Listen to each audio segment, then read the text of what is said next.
A criação do universo do homem, a existência dos dinossauros e o surgimento das espécies são alguns dos temas tratados pela jornalista e teóloga Cristina Belloni em seu mais recente livro. Derrubando mitos, compreendendo a Bíblia, comprova verdades bíblicas com base em estudos científicos. Quer saber mais? Não saia daí, o Mente Aberta já começou.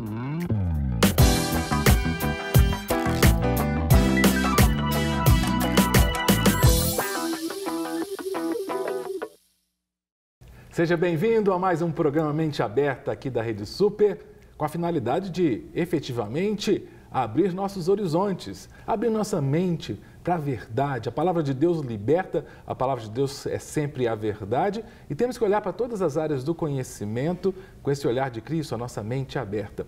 E hoje eu tenho o prazer de conversar com a jornalista Cristina Belloni. Cristina, que escreveu um livro muito interessante, eu vou mostrar logo, fala sobre derrubando os mitos. E eu quero, inicialmente, agradecer a Cristina por vir ao Mente Aberta. Cristina, muito obrigado, querida, por vir ao Mente Aberta. Cristina Belloni Alencar, é isso mesmo? Isso mesmo. É italiano, Belloni? É. Você é paulista? Eu sou. É mesmo? Sim. E o seu trânsito lá para o São Paulo, como jornalista, como é que foi sua aproximação com essas questões bíblicas? Pela minha curiosidade até, né, por ser jornalista, antes de me converter, eu conheci a Bíblia através do trabalho. Costumo dizer que fui chamada por amor, não pela dor, né? Sim. As pessoas comentam que ou você é chamado por dor ou amor. No meu caso, foi trabalhando que eu conheci a Bíblia, fiquei maravilhada. Alguns anos depois eu já me converti e, por ser muito curiosa, eu lia a Bíblia estudando. Eu não conseguia somente ler, porque é muito interessante. Sim. Então, eu tive o prazer de ter um material de estudo e fui guardando para mim. Depois eu me tornei professora numa escola bíblica para novos convertidos e percebi que a curiosidade do novo convertido é bem diferente da forma como a gente lida.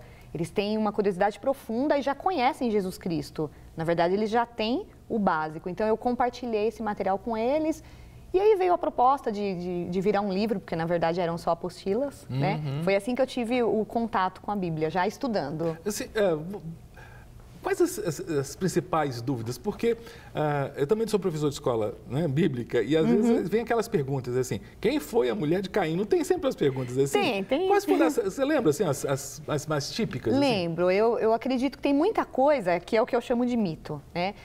Muita gente não acredita na Bíblia por causa da forma simplificada que as pessoas ensinam. Então, vamos começar lá do início, pó da terra, que Deus formou o ser humano do pó da terra. Mas na Bíblia não fala que Deus fez um boneco de barro.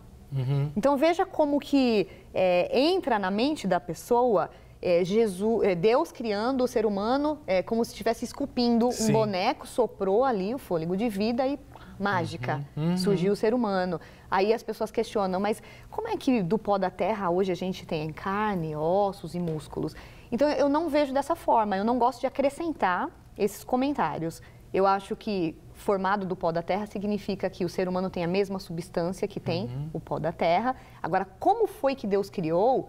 Aí eu já acho que é um mistério. Você pode imaginar Deus como um cientista, como se estivesse num laboratório, planejando o corpo humano, porque a gente vê que é muito complexo. Para você simplesmente... Não que Deus não tenha o poder. Se ele quisesse de um bonequinho de barro, sim, ele diz haja e há. Né? Eu creio assim. Mas a Bíblia não nos dá essa abertura para falar do bonequinho de barro. Eu acho que às vezes, até por causa de Jeremias, sabe aquele texto, né? Que eu quero ser como um barro nas mãos do oleiro. Isso. Talvez faça, né? Sim, talvez. Faça uma correlação, né? Então, assim, dentro do livro de Gênesis, porque o livro está dentro de Gênesis, mas a gente fala da Bíblia toda, né? Mas eu acho que tem muitas curiosidades quando a gente fala do dilúvio. Aí muita gente questiona, mas havia água suficiente para cobrir todo o planeta Terra? Então, assim, quando você começa a estudar minuciosamente isso, você entende de uma forma mais maravilhosa. Então, você entende que existia um Pangeia, um pedaço de terra único. Então, não existiam as montanhas tão elevadas quanto existe hoje. Depois do dilúvio, um desastre hídrico sobre a Terra, o que aconteceu? Houve o rompimento das placas tectônicas e por isso que hoje a gente conhece os continentes separados, por isso que hoje a gente tem uma certa dificuldade de locomoção. Hoje... Na sua pesquisa, porque eu sou historiador. Certo. Mas eu já li algumas teorias que eu achei interessantes, que essa Pangeia era como se fosse um grande bloco. Sim. Inclusive, a maioria de nós, quando olha o mapa da América e da África, se encaixam, né? Totalmente. Todos os continentes. Agora, eu já ouvi explicações, não sei se está certo, e você como pesquisou, depois vou até mostrar seu livro aqui, deixa eu até deixar aqui na frente. Como é que é? Derrubando mitos. Jornalismo investigativo bíblico. Jornalismo, muito legal. Mas você, nas suas pesquisas, você percebeu alguma coisa sobre que a água também veio de baixo, não só de cima? Que eu já ouvi essa teoria. Tem as águas subterrâneas. Hoje a gente conhece o geyser, né? Aquela explosão. Então, o que a Bíblia fala quando houve o dilúvio? Que as fontes do grande abismo se romperiam todas de uma vez. Isso. Então, a gente hoje entende como geyser. Então, teve a água subterrânea, mas também teve a água... Vem de cima. Que vem de cima, que as comportas do céu se abriram. Então, os cientistas trabalham com a hipótese de que havia uma canopla de vapor de ar ao redor da Terra e que nos protegia, inclusive, dos raios solares. Interessante. Então, a gente sabe, tudo que Deus faz é perfeito. Mas depois do dilúvio, depois da queda do ser humano, houve muitas consequências. Então, eu acredito que essa seja uma das consequências. Hoje, a gente tem esse problema aí com o sol, né? Os raios solares, câncer de pele, mas eu acredito que Deus não criou para ser assim. Havia uma proteção. Então, essas são as águas de cima.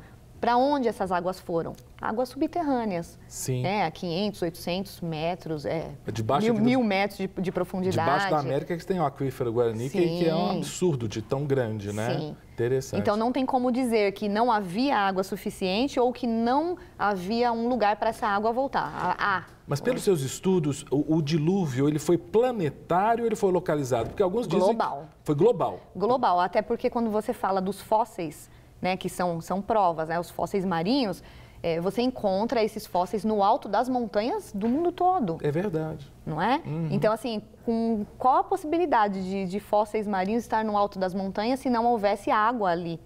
Entendeu? Exato. Então, é uma das evidências, uma das grandes evidências de que foi um evento global. Agora, falar de dilúvio, não falar da arca... É complicado, tem que falar, né? E só para deixar claro, não é a arca de Moisés, não. O pessoal faz brincadeirinha com a gente. Quantos animais tinha na arca de Moisés? Não, na arca de Moisés é na arca de Noé. Por exemplo, nos seus estudos, jornalismo investigativo é muito legal, porque assim, é uma área do jornalismo das mais instigantes, porque você vai atrás, né? A arca existiu mesmo? A proporção da arca dava um número total de animais? Eu tenho tanta pergunta sobre a arca que vamos uma por uma. Sim. Era aquele tamanho mesmo que está relatado na Bíblia? Sim. Inclusive, tem vários estudiosos. Existe uma réplica, né? Antes de falar dos estudiosos, eu acho importante falar que em 2016 eles fizeram uma réplica da Arca de Noé no tamanho original.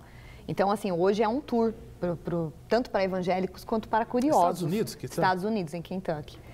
Uhum. Então, assim, é tão bacana você ver, tem vários vídeos no Google, dá pra gente passear dentro dessa arca legal. E ver que, vou te dar um exemplo bem legal.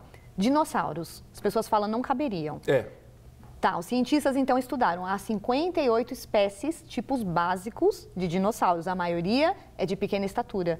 O que a gente vê de... E é herbívoro, né? Então, é herbívoro, né? Essa questão aí da cadeia alimentar, na verdade, veio depois. Então, de acordo com as medidas, as especificações bíblicas, só os dinossauros caberiam numa única sala da Arca de Noé. É mesmo? Qual é o problema? Como que isso é transmitido para nós quando somos crianças? Em escolas bíblicas, o que a gente teve de contato? Um barquinho cheio de bicho. Mal você vê a cabecinha do Noé lá, de fora, não assim. vê nem a família dele. Então, a gente cresce pensando nisso. Haveria realmente espaço? É uma dúvida na cabeça do cristão. E a criança vai virar jovem e quando for questionado sobre isso em escolas e faculdades, não vai saber responder. Então, esse tipo de estudo deveria ser passado já para as crianças, para prepará-las como jovens, para refutar. Haveria espaço, sim, haveria condições de ter dinossauros, sim, dentro da arca. E esse negócio de selvageria não existiria jamais, porque eles não comiam uns aos outros, passou a comer por necessidade, por fome, porque foi uma catástrofe hídrica e acabou com tudo que tinha no planeta Terra. Então, para não passar fome, houve essa necessidade e aí a cadeia alimentar se formou. Então, quando a gente fala sobre arca e a gente vê hoje em dia que dá para ter uma ideia, caminhar, né, dentro de uma arca dessa, você vê que há a possibilidade de que sobrou muito espaço. O Adalto Lourenço faz as comparações dele. Um prédio de 67 andares caberia dentro da arca, 2 Boeing 747, com 440 pessoas cada um. Então, se você parar para pensar nisso e levar em conta a baraminologia, que não são todas as diversidades. Repete aí. Baraminologia. Que isso? É a palavra em hebraico que fala o que Deus mandou para a arca, um casal de cada espécie. A baraminologia fala de tipos básicos. Então, não mandaria, por exemplo, todos os casais de cães de todas as raças? Não. O tipo básico da raça canina entrou. Interessante. Então, aí você já diminui drasticamente o número de animais que entraram na arca. Mas é interessante isso, a preservação, né, de todas as espécies, né? Sim. Então, Deus teve esse cuidado. Então, mandando o tipo básico, haveria diversidade depois, como a gente vê nos dias de hoje. Não só no mundo animal, mas o ser humano também. Interessante. Como que a gente vê tantas etnias, sendo que tudo né, começou de novo através de uma família de 8 pessoas. E hoje você vê japonês, chinês, italiano, francês. E você no seu estudo, se deixar, hoje vai ser só sobre arca, que eu acho tão legal. Por exemplo, Noé teve Sem, Cã e Jafé. Né? Alguns dizem que esses 3 filhos de Noé, com as suas respectivas esposas, eles foram para regiões diferentes do planeta. Uma das possibilidades, diferenças até físicas, é por isso? Será que... Um pouco, mas a gente não pode, se a gente levar em conta a evolução, do jeito que ensinam, aí você vai imaginar uma mega evolução, né? Na verdade, existe microevolução, então pequenas adaptações de acordo com o lugar onde as pessoas vivem, mas pequenas, não dessa forma como as pessoas dizem. Agora, possivelmente as mulheres dos filhos de Noé, elas tinham tons de pele, pelo menos, ou questões... Os próprios filhos, pelo que a gente vê, porque os nomes indicam a cor, segundo alguns estudos. Então, existe o mais moreno, que seria o Cã, depois Jafé, se eu não me engano, que deu origem aos europeus. E Sem os semitas. Sim, sim. Então, eu acredito que sim, que eles tinham tons de pele diferentes por causa da mulher de Noé, que a Bíblia diz que era cuxita.